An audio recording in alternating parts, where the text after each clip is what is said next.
before. And I tried also to make this talk in a way, in a general way, so that you will see that there is material and research cases for all groups here in the house. So not only for plasma scientists or agronomists. So the first thing is, where is Mercury on this picture? Do you see it? Sure. Where is it? Right of Mars, of Venus. No. No. I don't, this is Venus, some star, and this here is Mercury. So generally, I mean, for Mercury is known since Egypt times and probably before, but usually, I mean, many people think Mercury is like a forgotten planet. It's not so interesting. After the Mariner flybys, once see another type of body which looks like the moon. And for space scientists, of course, Venus, Mars, and all these other bodies are more interesting when they see. But you will think afterwards, I think after the talk, you will see that this is a very interesting target in the solar system, and it is not well understood so far. I tried to, as I mentioned, to give you some informations for all the groups. And focus, of course, then of our research related with combination between plasma science and our discoveries for the exosphere. First, I will give you a brief introduction on the space missions we had so far. I will also talk briefly on the theories on the origin of Mercury. This is probably interesting for Peter Voigtke's group in the future too, maybe. We don't go in the details because then we would talk forever. Then I will focus a little bit on the exosphere formation processes. Silicate exospheres, then the BepiColombo mission and our involvement, and then our recent studies. So we have several papers in preparation for this year, and we made very interesting discoveries. And at the last slides, I will briefly talk about what we can learn from magmatic type exoplanets for Mercury or vice versa. We'll see. Then give a short outlook. Yeah, so far we had two spacecraft which were on Mercury. The first one was the Mariner 10 from NASA, which had 3 flybys. So we have even now from BepiColombo also 3 flybys. This was in the mid-70s, and the solar activity and that time period was very low. So it was a low solar cycle, the activity in the solar cycle. There are some remote observations by spectroscopic methods for hydrogen, Lyman alpha. Then there are some emissions which were detected from helium and also oxygen.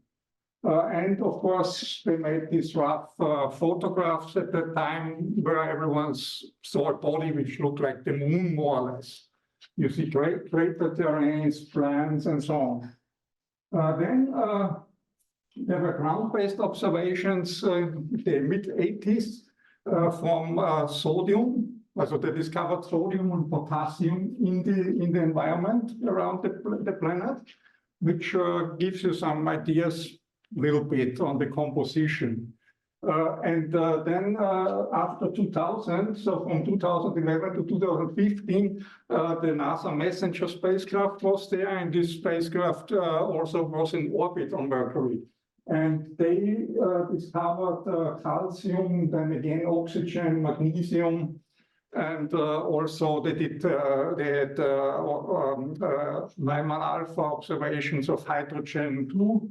And here, very interesting geochemical observations were made because they had an X-ray spectrometer on board, and we will see later on that the discoveries by Messenger changed the picture completely of this body and gave interesting information for the formation of the planet, which is not well understood so far.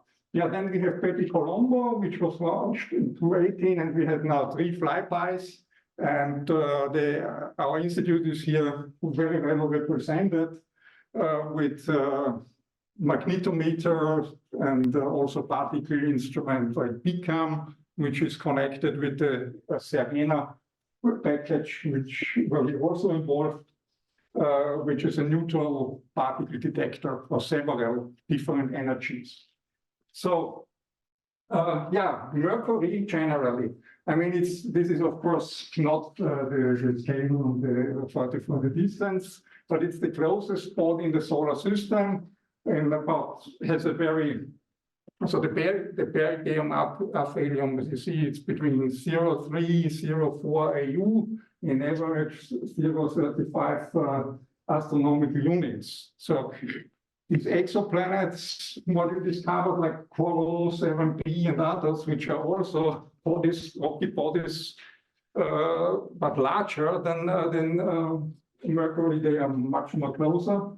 I think 0.05 something, 0.1, and all these distances near their stars. So, but anyway, Mercury is the closest rocky body. It's of course not so huge, but the interesting discovery also by Mariner 10 was that the planet has a huge core, iron core, and a very thin mantle. And that was, you see the density, so it's a very dense body. This, how should I say, initiated some research, speculations, and so on the formation of such a planet in this distance. And these are the two main theories before messenger, you can say. I mean, there may be more in between, whatever. So the first one was from Cameron in the mid-80s. He expected, because the planet is so close, that he lost his mantle after during the disk evaporation. So he expected there was a planet, because if you take the core, then it would be a much larger planet in the beginning, and not like it is now. So if you have to, if you take the core, compared something like Earth, Venus has a bigger mantle. And he expected that in this distance there, you had the disk, and then they did some simulations. I don't know the details now, but if someone is interested, we can take a look and give you all these papers, because I think it's quite interesting. He thought that the mantle is magmatized, and then it's embedded in the disk, and the material somehow exchanges in the disk gas, and when the gas evaporates, also a huge fraction of the mantle is gone, and the core with the small, tiny mantle and the crust remains. This is more or less in very simple words, what the theory was. So it's the volatilization hypothesis. Then Willy Benz, Switzerland, came up. He is a collision modeler, and he thought they can also explain the size of the planet, when he said, okay, there are collisions, maybe big collisions, and the mantle was removed partly during such impacts.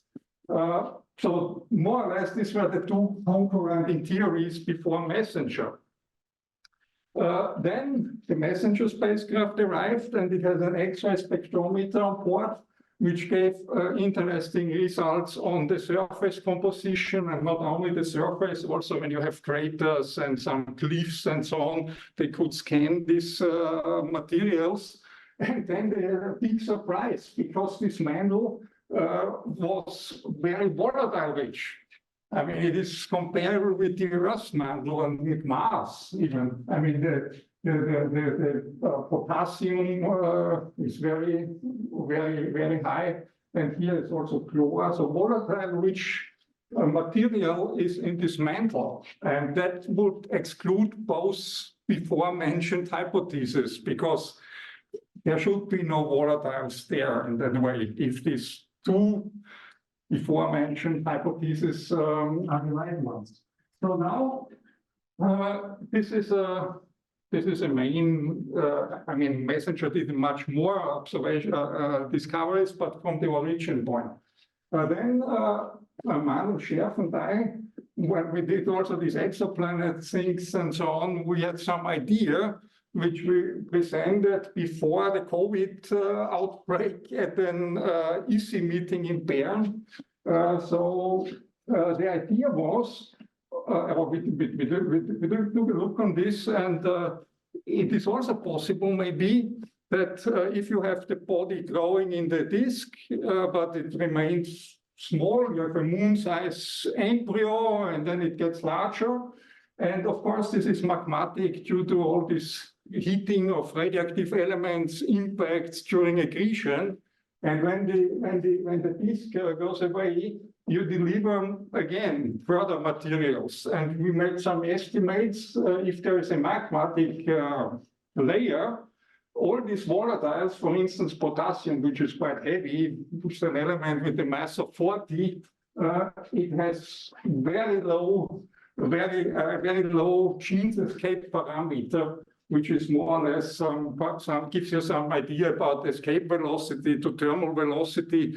And if there would be magma ocean around such small bodies which are growing, potassium, sodium, whatever, these volatile elements come up and they cannot be gravitationally kept on the body, they are lost. And interestingly, when you reach the size at some time of the core, iron remains, of course, so all this keeps the body. Then the mass will be too high, and also you can expect that the magma oceans will not be forever there, and it stops. And when you deliver carbonaceous chondrites, which are volatile-rich a little bit later on, then they will be trapped on the planet and may form the thin mantle layer. So it's a hypothesis, and I think could be followed in the future also together with colleagues here in house. I think we have all the tools. And this is only a short excursion, that carbonaceous chondrites, which brought also the water to the Earth, for instance, so volatile-rich material, was delivered after the disk lifetime of the disk, shows also is an indication when you try to reproduce atmospheric noble gas ratios, for instance, on Earth and also on Venus. And it is commonly accepted that this material came later on. And when I go briefly, no, it's not possible to go back, only in one side. Yeah, anyway, you've seen, so the point is, so the planet grows, then it cools, and then you bring the volatiles, and that's a, what is now? So I have not time to go deeper in this, but this summarizes this formation hypothesis and what you can explain and what not. And this volatile-rich surface can be explained by this hypothesis, what we propose. Of course, I mean, in reality, you will have different scenarios. There will have been additional also losses of mantle material by impacts. There may be certainly an effect also maybe related to the disk so close to the sun, so that you prefer probably less volatile-rich material that is formed there. But generally, you see there's a wide variety of things, and I think this is something, anyway, should keep in mind that we take a closer look in the future. So now I'm coming more to the present Mercury and to this exosphere. So, I mean, the body has no dense atmosphere, if you have seen, because of low gravity, very close to the sun. But it forms, detected this hydrogen, helium, oxygen, calcium, magnesium, and also helium was again detected by BepiColombo, by its flybys. And you will see also from our new studies, we detected also some known materials, but also something new by reanalyzing messenger data. So you have the surface exposed by all the radiation of the sun. it's clear. So the magnetic field or magnetosphere of Mercury, which is a smaller field than on Earth, but it is the, let's say, yeah, we have also the Jovian satellite Ganymede with an intrinsic magnetic field, but then there's the Earth and there's Mercury from the small bodies and planets. So solar wind particles can only participate in the areas where there are open field lines, so they're coming in via the cusp, and then of course you have reactions on the surface by radiation, by plasma. You have a thermal diffusion of material from inside because the surface is very hot on the day side, and in this dark side it's cold. So all this is a very extreme environment. And these processes together produce not an atmosphere, but an exosphere. And an exosphere is the part of an atmosphere where collisions are negligible, more or less. So the definition of an exobase is where the mean free path of a gas in an atmosphere is more or less the scale height. And if this condition occurs, then the collision probability decreases to 37% or E-1. And soon afterwards, there are no collisions anymore. And in the atmospheres, you have this in the Earth, for instance, in around 500 kilometer altitude, and on Venus and Mars in around 220 kilometers, where you reach these conditions. But on Mercury, we have this condition on the surface. And by the Mariner spacecraft, they made occultation experiments.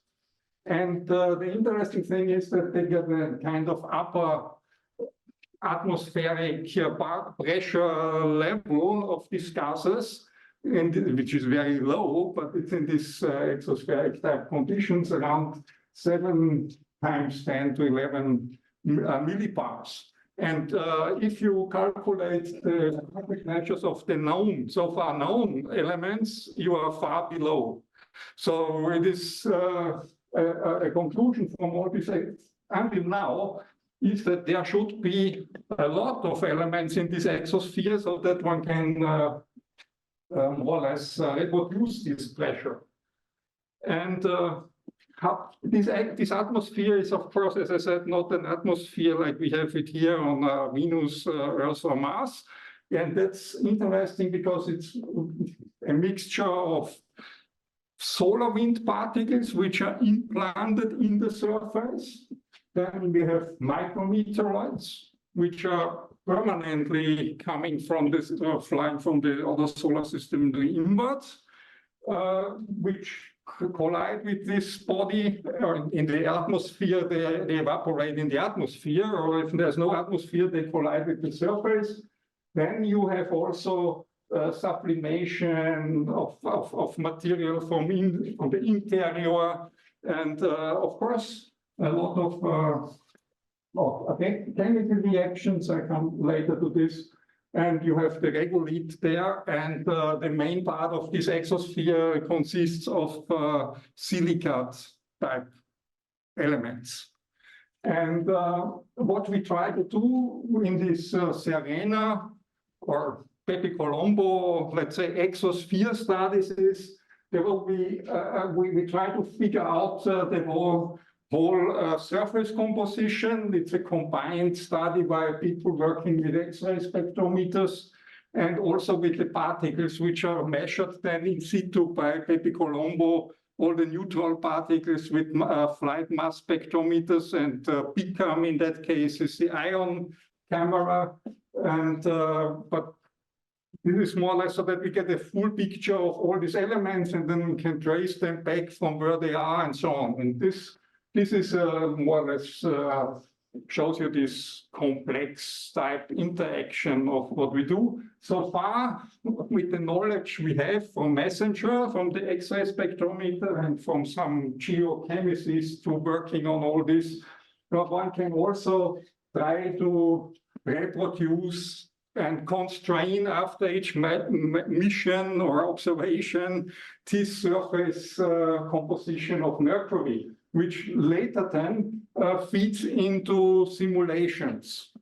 So when we simulate, for instance, a surface sputtering where you shoot a proton from the solar wind to the surface, such a proton can be implanted, but it can also release several elements if they get they excited to energies higher than their binding energy in the mineral, for instance. And then you figure out what is the source of all these particles which are released in the environment. Now, before I will briefly give you the idea about the main processes which are there. So there's thermal release, which is, of course, this is something I think interesting for our lab people like Wolfgang and Günther and Stefan. I mean, it's you have these regolith materials, and as I said, they are heated up to a few hundred kelvins, 600 Kelvin and so on. So all this porousness and all this consistence of the material is, of course, interesting. Or place inside how material can diffuse through these porous materials. So there's a direct link, but of course we are focusing now also on the icy bodies. But for theoretical simulations, also here is something on Mercury. Then what happens is, of course, if a particles come out, they have Maxwellian distributions, following the temperatures, which are of course also not constant.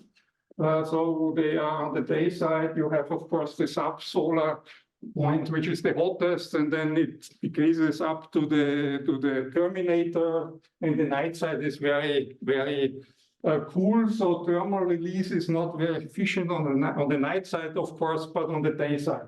And not every element can be released. So it's in this case, it's hydrogen, which is coming from the solar wind. It is implanted in the surface, and then it is, because it's implanted, it is not so strongly binded in the mineralogical structure than other elements. So it can diffuse there, can react with oxygen, form H2, and it can be released thermally, diffuses out of it, and then you have a population of exospheric particles which have their origin from the solar wind, or they mixed with oxygen, for instance, from the body, and you can even form water with these processes, and they populate the exosphere.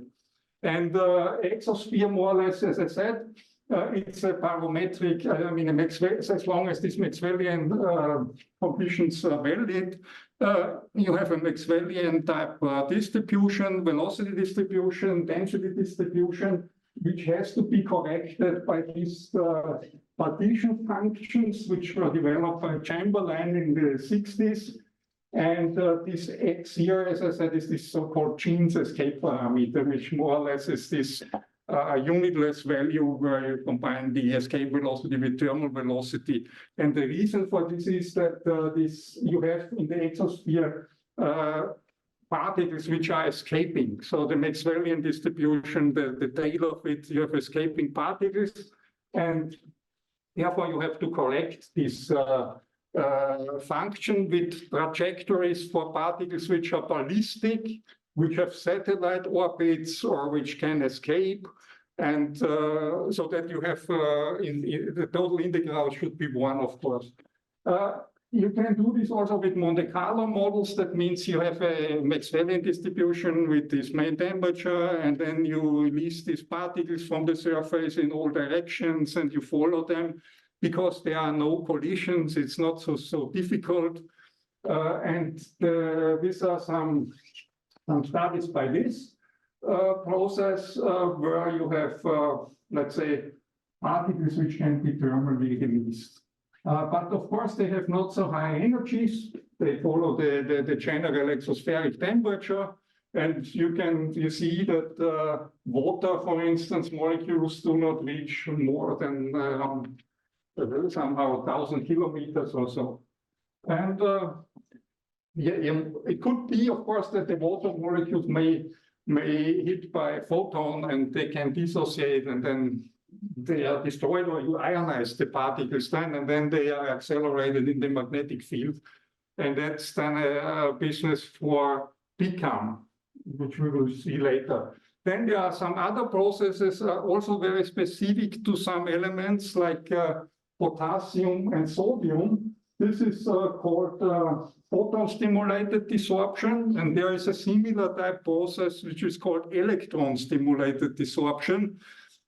It's to say it's something like this. I mean, you have it was shown in laboratory experiments that, for instance, for sodium atoms, wavelengths in the order around 300 nanometers can excite the sodium on the surface so that it gets enough energy that it can be released into the environment. So it's distorted. And for potassium, it's the same, but the wavelength is a little bit different.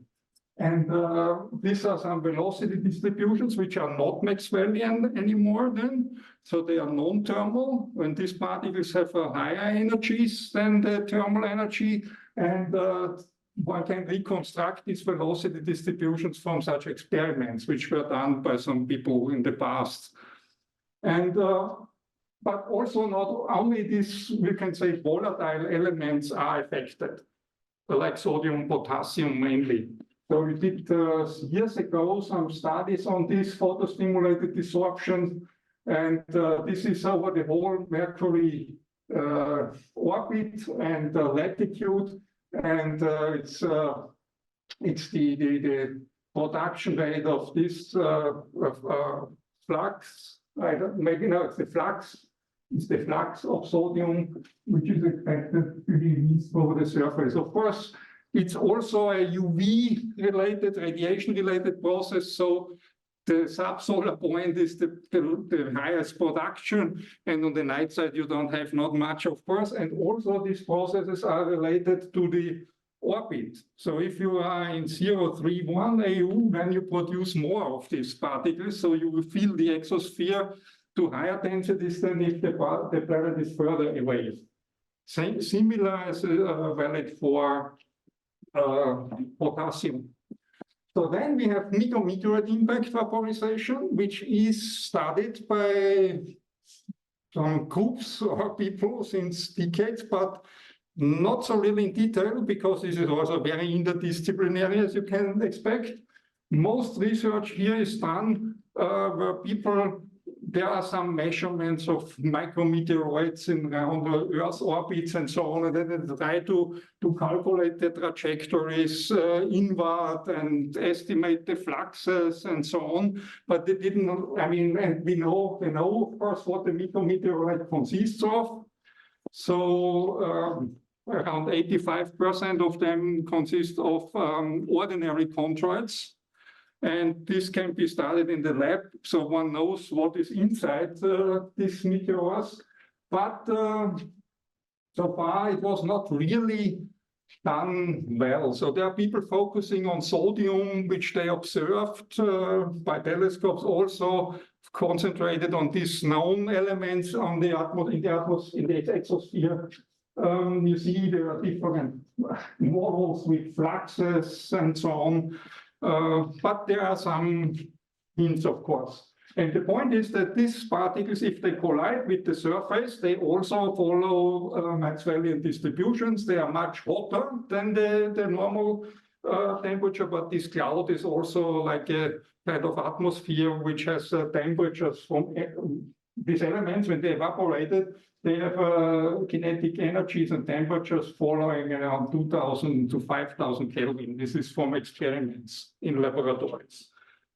Then you have solar wind implantation, as I said, open field lines. Photons can, and helium-2 can implant on the, can reach the surface, and they are implanted. These are models related with different solar activity conditions. This is a CME. And in the case of a CME, protons can participate the whole day side. And you see that there is everything red means most of them reach the surface. In fired conditions, of course, you have more or less the cusp areas And then you have some other configurations where particles may accelerate coming back to the surface and so on. And these particles are then implanted. They come in as a proton. They get they get also neutralized when they react with the surface material, and then they can again diffuse to the surface and be released as hydrogen, or they can react with another hydrogen. They can be H2. So all the H2 is mainly thought it originates by these processes, and also hydrogen. And they can react with O, so OH is also there. It's expected, and this more or less such processes which are appearing in a very low near surface level. And most of these particles, as I said, are released by thermal processes. Then sputtering, I mentioned it before. Yeah, you have protons, helium, solar wind particles, or other ions which are accelerated and hit the surface again. And then they can, like in a billiard game, they can push out really other elements from the mineral matrix and form the silicates in the atmosphere, in this exosphere. This here is including, we may think why aluminium looks like this. In this simulation, there is also the ionization included, and aluminium is very easy to ionize. So if they reach certain altitude, all of it is ionized, and here it decreases in that way. But you should have all these elements in the exosphere. And calcium was observed by messenger, and magnesium, as I mentioned. So the others were not so far observed, but with BepiColombo, of course, we try to do it. So I'm fine. I have not to say much here. So here in house, we are fully involved in all the magnetometers, plasma instruments, and in these particle detectors. There are two spacecraft in BepiColombo. The JAXA Japanese magnetospheric, Mercury magnetospheric orbiter, and the ESA Mercury planetary orbiter, where the particle detectors, including BeCom, is on board, and also a magnetic field instrument, which is also managed here. And the other is the other magnetometer is on the board of the JAXA spacecraft. So now I am coming to the sensitive, soon to the sensitive things. During the past, let's say 1.5 years, we did a lot of research there. This year, I will not waste time here because you can go to the other seminar we had from my side and also from Daniel Schmidt, who discussed in detail how these processes work. So we go from a completely different angle. That means if you have the neutral gas in the exosphere, as I mentioned, you have seen aluminium, for instance, easy ionized, but all the other elements will also be ionized at some point. And then these particles are accelerated in the magnetosphere, in this magnetospheric environment, and they generate these ion cyclotron waves, where we have experts like Martin and long time, some retired like Magda, and now also Daniel and Fabian, who made his master recently, finished his master recently. And the point is that from this waves analysis, we can get back the idea how much ions you need for generating these waves. And the ions, of course, were neutralized. So we know the ionization frequencies and all this stuff from the radiation from the sun, the solar activity, then we can figure out the number density of these particles. And that we did. The first was, there are a lot of data from messenger. So all what you see here are messenger plasma data, you can say. Not exospheric, but plasma data. So this was the paper we published so far from Daniel, 22. And it was a discovery that there is a lot of atomic hydrogen far out from the planet. So in the upper exosphere, in a very energetic way. So much more energetic than the thermal distribution. And we had no idea at that time what can it be. and if you went to the literature, you see molecular hydrogen, which can be dissociated in atomic hydrogen, of course. So you have H from the H2, and that was my idea that probably these are dissociated H2 molecules, yeah, which are there. And then if we take a look, this was at the time the assumed upper value of H2, which is no measurement. It's only based off the threshold of the detection threshold for H2 by Mariner 10. And everything what should be here should be below. And when we used this value and calculated the dissociation, we went up here, so which was even much more denser than the discovery. And then we made it vice versa. So we know what is the hydrogen density there, and then we calculated the necessary H2 molecule density for dissociation that we can reproduce it. And then you end up with this red curve. So this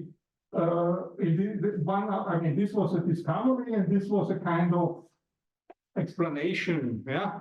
But it constrained for the first time also the H2, because if this is really connected, then of course we have an idea on the H2. And knowing all this hydrogen, last slide for the conclusion, because there are sitting people working on exoplanets. Years ago, there was also a meeting at EC, and there was the discovery of ÖAW-7b. And during this time, I was there also. And then I thought, okay, Mercury, we have all these codes, sputtering, blah, blah. Let's see if we can, if we assume this ÖAW-7b is such a body and we expose it with a very dense stellar wind and see what comes out. And Eike Günther was also there, and then we prepared with Eike Günther, I think Malcolm Friedlund, I and then some other people, we prepared a proposal for the observation of ÖAW-7b with, I think, with some telescope in Chile, which can, which has the possibility to see this, probably some sodium, if it's there. It went through, but we didn't see anything. And then, after time, of course, one starts to realize, okay, the daylight is, I think, 2000 Kelvin, or it's extreme hot, so there may be a magma ocean on the daylight. What does this mean? Sputtering, you can forget on these planets and all these processes, because I mean, you shoot the particles in and they go into like in this liquid, and that's it. There is no sputtering. But some similar study was done later here, also I think with Luca and a colleague of us, Herbert Lichtenegger with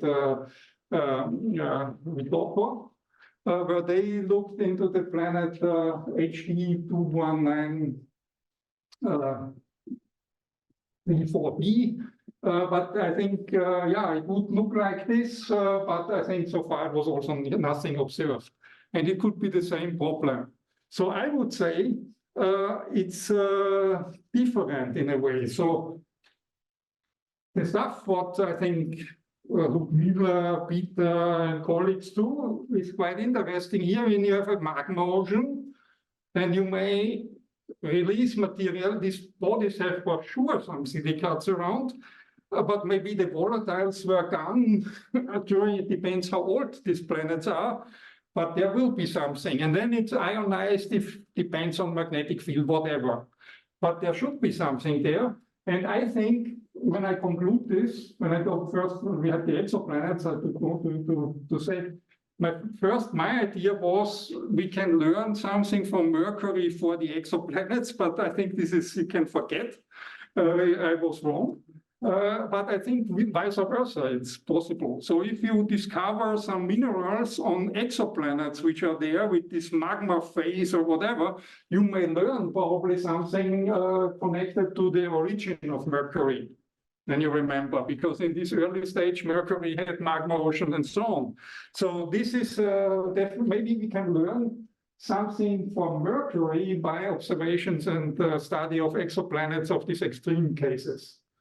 Yeah, then I think I said this. So this is something we will go into deeper now to identify all the sources of the hydrogen, which will be at the end give us an idea how much water by ice is really deposited there.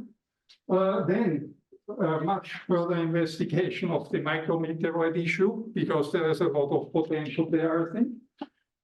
Yeah, this is, and then we want also to investigate the surface reactions of this implanted hydrogen with the surface and how much is released. So we are thinking there are tools, I think, by Wolfgang Macher and so on, for some codes he has, where we could probably model such kind of release processes in a theoretical way.